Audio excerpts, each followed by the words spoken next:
ఇలాంటి కార్యక్రమాలు ఏర్పాటు చేసినప్పుడు కొంత రిలాక్సేషన్ ఉంటుంది. నిజంగానే నేను ఇవాళ దాదాపు ఒక సంవత్సరం రిలాక్స్ అయ్యా. అలాంటి ఏర్పాటు కొల్లు రవీంద్ర గారు చక్కగా చేశారు. ముఖ్యమంత్రి గారు అయితే ప్రతి మీటింగ్ లో ఒకటే చెప్తారు, రాష్ట్రం ఆర్థికంగా డెవలప్ కావాలంటే పర్యాటక రంగం డెవలప్ కావాలి. ప్రపంచంలో అనేక దేశాలు డెవలప్ అయిన దాంట్లో మెజారిటీ జీడిపి వాళ్ళ రాష్ట్ర ఆదాయం పర్యాటక రంగం నుంచి వస్తుంది.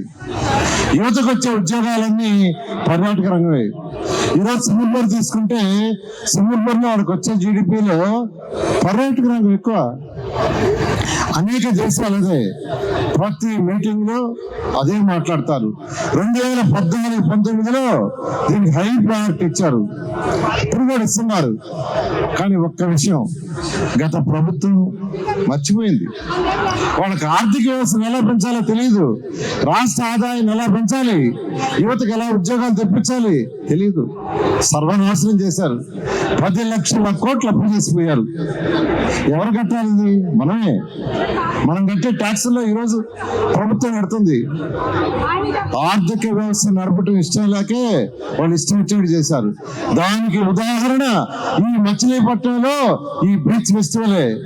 ఇది 2018లో కండక్ట్ చేశారు. మళ్ళా 2024లో ఈ బీచ్ ఫెస్టివల్స్ వస్తున్నాయి ఇక్కడ. అంటే గత 5 సంవత్సరాల్లో ఈ బీచ్ ఫెస్టివల్ జరపలా.